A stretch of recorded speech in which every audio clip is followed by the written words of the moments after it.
A video that will make you a perfumer. तो ये video को एंड तक देखें, एक भी डिटेल इसकी मिस ना करें।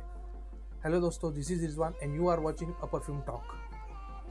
तो दोस्तों, जैसे ही पता चला कि परफ्यूम इंडस्ट्री को 17,000 करोड़ की है, तो काफ़ी चिमटपाक डमडम टाइप के लोग इस इंडस्ट्री के अंदर कूद आए।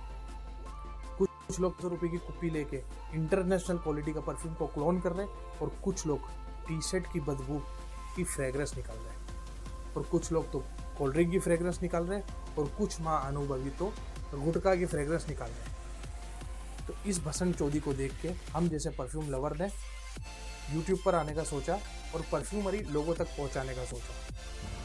भाग को मिलके आंधी आई। तो दोस्तों, हम हिस्ट्री से स्टार्ट करते हैं कि परफ्यूमरी आई कहाँ से और इसकी शुरुआत कहाँ से हुई। तो आज से 4,000 साल पहले मेसोपोटामिया, जो है आज का इराक, वो लोग लकड़ी को जला के कुकिंग के लिए इस्तेमाल करते थे। तो उनके हाथ एक लकड़ी लगी जिसका नाम था अगरवुड। अगरवुड के अंदर से ऊद निकलता है, तो इनडायरेक्टली उनके हाथ में ऊद लग गया। तो उन्होंने जब उस ऊद को जलाया तो उनको एक इंसेंस महसूस हुआ। वो इंसेंस, वो फ्रेगरेंस उन्होंने कंटिन्यूसली जलाना स्टार्ट कर दिया। और आगे हिस्ट्री में चलते चलते जैसे इस्लामिक रिवोल्यूशन आया, वहाँ तक डिस्टिलेशन की ईजाद हो चुकी थी। डिस्टिलेशन एक प्रोसेस है जिसके अंदर फ्लावर्स को डाल के उसको एक्सट्रैक्ट करके उसका ऑयल फॉर्म निकाला जाता है, जो कॉन्सनट्रेटेड फ्रेगरेंस होती है। और वो कॉन्सनट्रेटेड फ्रेगरेंस काफ़ी एक्सपेंसिव होती है, क्योंकि काफ़ी ज़्यादा फ्लावर्स को डिस्टिल करके उसकी कुछ मात्रा के अंदर उसकी फ्रेगरेंस निकाली जाती है। उस ऑयल को एज अ इत्र इस्तेमाल किया जाता है। तो बादशाह, महाराजा लोग उस इत्र को लगाते थे, जो काफ़ी एक्सपेंसिव होता था। फिर उस अलग अलग इत्र, फॉर एग्जांपल के रोज़ हुआ, जैस्मिन हुआ, खस हुआ, सैंडलवुड हुआ, फिर उसको मिक्स करना स्टार्ट कर दिया। मिक्स करके उसको लगाना स्टार्ट किया। उसका एक बहुत जुना एग्जाम्पल है जन्नतुल फिरदौस। ये काफ़ी अर्सा से चला जा रहा है, जिसके अंदर एक हर्बल, सैंडलवुड और खस का मिश्रण है।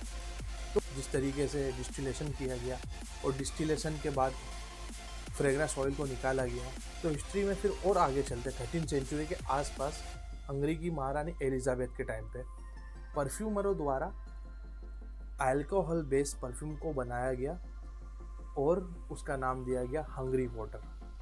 तो अल्कोहल की क्यों ज़रूरत पड़ी, और दूसरा परफ्यूम के ऑयल को मिक्स करने की क्यों ज़रूरत पड़ी हिस्ट्री के अंदर, जब हमको डायरेक्टली रोज़ का ऑयल मिल रहा है, जैस्मिन का ऑयल मिल रहा है, खस का ऑयल मिल जा रहा है नेचुरल फॉर्म के अंदर, तो हमको मिक्सिंग की क्यों ज़रूरत पड़ी। इसका पहला रीज़न तो ये है कि दो फ्रेगरेंस को मिला के तीसरी फ्रेगरेंस बनती है, तो यूनिक फ्रेगरेंस के लिए इसको मिक्सिंग किया गया। और दूसरा सबसे बड़ा रीज़न है डिफ्यूज़न थियरी। डिफ्यूज़न थियरी है क्या? सिंपल लैंग्वेज में मैं आपको बताना चाहूँ डिफ्यूज़न थियरी, तो डिफ्यूज़न थियरी का एक नॉर्मल में आपको वर्ड बता दूँ कि हवा में घुल जाना। अब आप इसका एग्जांपल समझो। रोज़ का ऑयल है, उसको हमने एक्सट्रैक्ट किया, कॉन्सनट्रेटेड फॉर्म में निकाला, तो उसकी थिकनेस कितनी पतली होगी। जैसे कोकोनट ऑयल होता है, कुकिंग ऑयल होता है, उसकी थिकनेस कितनी हार्ड होती है। बट रोज़ की ऑयल की थिकनेस पतली होगी, क्योंकि उसका मॉलिक्यूलर वेट अलग होगा।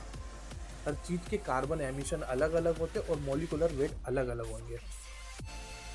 जैसे कुकिंग ऑयल ज़्यादा थिक होता है, कोकोनट ऑयल उससे कम थिक होगा, और रोज़ ऑयल और भी कम थिक होगा। तो हम एक रैंडम पॉइंट देते हैं, कोकोनट ऑयल की थिकनेस, उसका मॉलिक्यूलर वेट हम हमारे हिसाब से 20 की वैल्यू दे देते, और कुकिंग ऑयल की वैल्यू हम 100 की दे देते कि 100 पॉइंट ये ठीक है, और रोज़ का ऑयल जो है वो 20 पॉइंट ठीक है। तो अब एग्जांपल ले लो कि 100 वाला जो थिक है, उसको एनवायरनमेंट में घुलने में, उसको डिफ्यूज़ होने में, उसको उड़ जाने में कितना टाइम लेगा? वो 24 घंटा ले लेगा, क्योंकि वो ठीक है, वो घट है। उसके जो कार्बन मॉलिक्यूल्स जो एनवायरनमेंट के अंदर घुलेंगे, एक बबल बनाएंगे, उसको काफ़ी टाइम लगेगा। वही अगर कोकोनट ऑयल होगा तो उसको उससे थोड़ा कम टाइम लगेगा, क्योंकि उसकी थिकनेस बहुत कम है, उससे कम है। और वही रोज़ का ऑयल लेंगे जिसको हमने 20 पॉइंट दिया है, कोकोनट ऑयल को हम 40 पॉइंट दे देते और कुकिंग ऑयल को हम 100 पॉइंट दे देते, तो 20 की वैल्यू वाला जल्दी से एनवायरनमेंट के अंदर घुल जाएगा। फॉर एग्जांपल 2 घंटे के अंदर रोज़ का ऑयल या हाथ पे लगता है, तो उसके सारे कार्बन 2 घंटे के अंदर एनवायरनमेंट के अंदर घुल जाएंगे और एक बबल बनाएंगे। तो डिफ्यूजन थियरी स्टार्ट होती है, इस पे डिपेंडेबल है। तो हमने रोज़ ऑयल को लिया, अब 2 घंटे वो लास्ट करेगा। हम नेचुरल इतना महंगा ऑयल लगाते हैं और वो 2 घंटे लास्ट करता है, बट उसका सिलाज नहीं आता है, वो एक सर्टन अमाउंट के अंदर वो डिफ्यूज़ हो। तो हम क्या करेंगे कि वो ज़्यादा डिफ्यूज़ हो और लोगों तक पहुँचे, क्योंकि हम फ्रेगरेंस तो इसके लिए लगाते हैं कि लोगों को महसूस हो, लोग देखें कि भाई इसने क्या लगाया है, तो हम फ्रेगरेंस तो इसके लिए ही लगाते हैं। तो ऐसा क्या करेंगे कि वो 20 पॉइंट की वैल्यू वाला ऑयल जो होगा उसकी वैल्यू और भी कम हो जाएगी। तो हाँ दोस्तों, और भी कम पॉइंट वाले और भी लाइट ऑयल को हम इस्तेमाल में लेंगे। फॉर एग्जांपल सिट्रस को हम इस्तेमाल में लेते हैं, जिसके मॉलिक्यूलर वेट बहुत कम होता है, जिसके कार्बन शुक्लाएँ बहुत कम होती है। जैसे हम जैसे दोस्तों के कोई भी चीज़ पूरे यूनिवर्स के अंदर कार्बन से बनी है, ऐसे लिक्विड भी कार्बन से बना है। तो कार्बन एक दूसरे के अंदर घुस के रहते थिक ऑयल के अंदर, तो उनको अलग अलग होने के लिए काफ़ी टाइम लगता है। जब उससे हल्का ऑयल होगा तो उसके कार्बन्स के मॉलिक्यूल्स दूर दूर होंगे, जो थोड़ा और फास्ट इवोपरेट होंगे एनवायरनमेंट के अंदर। और एकदम लाइट जो ऑयल होगा, पानी टाइप का ऑयल, उसके कार्बन काफ़ी दूर दूर होंगे, जो फटाक से एनवायरनमेंट के अंदर एवोपरेट हो जाता है। तो हम वापस हमारे टॉपिक पे आते हैं कि रोज़ का जो 20 पॉइंट की वैल्यू वाला ऑयल है, उसको उड़ने में इतना टाइम नहीं लगता है। तो उसका एक सिलास बनाने के लिए उससे हम कम वैल्यू वाले ऑयल को लेंगे। फॉर एग्जांपल हम सिट्रस को लेते हैं, सिट्रस की हम वैल्यू देते हैं 5 को, एकदम लाइट है, तो 5 और 20 25 की वैल्यू बन गई। और उसकी मात्रा की वैल्यू वाला जो ऑयल होगा वो रोज़ को जल्दी से एनवायरनमेंट के अंदर घुला के लेके जाएगा और एक्सट्रैक्ट करेगा और उसका एक सिलाज बढ़ जाएगा। तो दोस्तों, हम जिस तरीके से परफ्यूम के अंदर पिरामिड देखते हैं, टॉप नोट, मिड नोट, तो हमारी टॉप नोट जो हुई वो लाइट वैल्यू वाली, लाइट मॉलिक्यूलर वेट वाली ऑयल हुई। और मिड नोट हमने जैसे बात की कि रोज़ हो गया। तो दोस्तों, हमने जो 5 मिनट में 5 की वैल्यू वाला हमने एक ऑयल लिया, वो फटाक से एनवायरनमेंट के अंदर घुल जाता है, मतलब कि 15 मिनट के अंदर घुल जाता है, और रोज़ 2 घंटे के अंदर घुलता है। तो हम जिस तरह उन दोनों को मिक्स करते हैं, तो 15 मिनट तक हम उसको सूंघेंगे तो एक सिट्रस की खुशबू रोज़ के साथ आएगी। तो टॉप नोट हमारा हो गया सिट्रस और मिड नोट हो गया हमारा रोज़। तो दोस्तों, फिर इसकी लास्टिंग के लिए हम क्या करेंगे? तो हम लास्टिंग के लिए और भी घट वैल्यू वाला, और भी ज़्यादा हाई वैल्यू वाला भारी घट ऑयल को लेंगे और उसके अंदर मिक्स करेंगे। फॉर एग्जांपल हम कुकिंग ऑयल को नहीं ले लेंगे, क्योंकि कुकिंग ऑयल फ्रेगरेंस नहीं है। तो हम फ्रेगरेंस के लिए हायर मॉलिक्यूलर वेट वाले सब्सटेंस को लेंगे, जो रेजिनस हो, जो थिक हो। फॉर एग्जांपल हम सैंडलवुड लेते, हम फॉर एग्जांपल हम ऊद को लेते, तो ऊद की वैल्यू हम 100 दे देते। वो चिपचिपा पदार्थ है, वो रेजिनस वाला पदार्थ है, जो एनवायरनमेंट के अंदर घुलने में काफ़ी टाइम लेता है। तो हम वो दोनों को मिक्स करेंगे, वो तीनों को मिक्स करेंगे, तो हमारी टॉप नोट होगी सिट्रस, मिड नोट होगी रोज़, और बेस नोट होगा ऊद। तो हमारा एक परफ्यूम फ्रेगरेंस ऑयल रेडी होगा, जिसको हम नाम दे देंगे रोज़ ऊद। तो हम जब उसको लगाएंगे, इत्र फॉर्म के अंदर लगाएंगे, इत्र फॉर्म के अंदर लगाएंगे, तो वो एक 15 मिनट के लिए तो वो एक सिट्रसी खुशबू देगा, और वो रोज़ को एवोपरेट करके एक बबल सा बना देगा। तो फर्स्ट नोट उसकी जो होगी सिट्रसी होगी, जो रोज़ के साथ आएगी, और मिड नोट जो होगी वो रोज़ की होगी, और बेस के अंदर होगा ऊद। हम हमारी स्टोरी पर वापस जाते हैं कि हिस्ट्री में जिस तरीके से आगे बढ़े, तो हंगरी की महारानी एलिजाबेथ के परफ्यूमरों द्वारा अल्कोहल बेस्ड परफ्यूम की ईजाद की गई। अल्कोहल बेस्ड परफ्यूम बनाने की ज़रूरत क्यों पड़ी?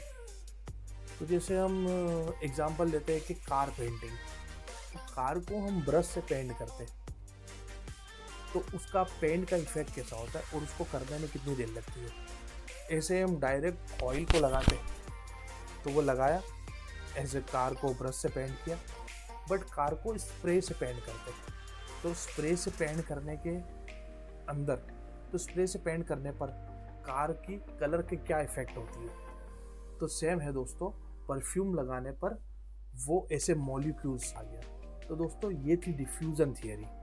डिफ्यूज़न का मतलब एनवायरनमेंट में घुलाना। तो दोस्तों तो यही है परफ्यूमरी कि एक पिरामिड होता है, और पिरामिड का कारण और मीनिंग भी वो होता है टॉप नोट, मिड नोट और base note. Top note light होता है जो मिड नोट को उठा करके एनवायरनमेंट के अंदर घुलाते होता है, और बेस नोट एकदम घट होता है जो उस फ्रेग्रेंस को पकड़ के रखता है। तो परफ्यूम बनाने के लिए ये पिरामिड का इस्तेमाल होता है, टॉप, मिड और बेस नोट। तो दोस्तों ये फ्रेग्रेंस ऑयल है। इस तरीके से आप लाखों फ्रेग्रेंस को लेके एक कॉम्पोजिशन बना सकते हैं। जिस तरीके से जिस तरीके से एक सॉन्ग बनता है, ऐसे ही आप आपकी क्रिएटिविटी दिखा के आप एक कॉम्पोजिशन बना सकते हो। आप लेवेंडर ले सकते हो, आप सिट्रस टॉप में ले सकते हो, आप मिक्स फ्रूट ले सकते हो, आप बेस के अंदर ऊद ले सकते हो, एम्बर वुड ले सकते हो, एम्बर ग्रीस ले सकते हो, आप एनिमलिक परफ्यूम बना सकते हो, आप एक्वाटिक परफ्यूम बना सकते हो, आप बबल गमी परफ्यूम बना सकते हो। तो इस तरीके से अलग अलग नोट्स को लेके आप अपनी कॉम्पोजिशन बना सकते हो। तो ये देखिए हमने डिफ्यूज़न थियरी। अब दोस्तों आप परफ्यूमर या परफ्यूम की कोई वीडियो देखते होगे तो काफ़ी हैवी नाम आपको सुनने में आता होगा। मैं फिक्सेटिव के नाम को बताता हूँ कि आइसो सुपर, एम्ब्रेक्सॉन, गैलेक्सोलाइट, ये सब हार्ड नाम क्या है और ये क्यों है, और कोई फॉर्मूला बनाने के लिए, फॉर एग्जांपल इंटरनेशनल परफ्यूम का कोई फॉर्मूला बताता है, तो फॉर्मूला बनाने के लिए ये केमिकल नेम क्या लेता है, तो वो केमिकल नेम और कुछ नहीं है दोस्तों। फ्रेगरेंस जो ऑयल होते हैं दोस्तों, जो नेचुरल फ्रेगरेंस ऑयल होते हैं वो काफ़ी एक्सपेंसिव होते हैं, उसका एक अल्टरनेटिव बनाया गया सिंथेटिक वर्जन। तो सिंथेटिक वर्जन का केमिकल नेम है और कुछ नहीं। फॉर एग्जांपल वाइट मस्क को मस्केटॉन कहा गया, और एम्बर ग्रीस का एक अल्टरनेटिव बनाया गया जिसको एम्ब्रोक्सॉन कहा गया।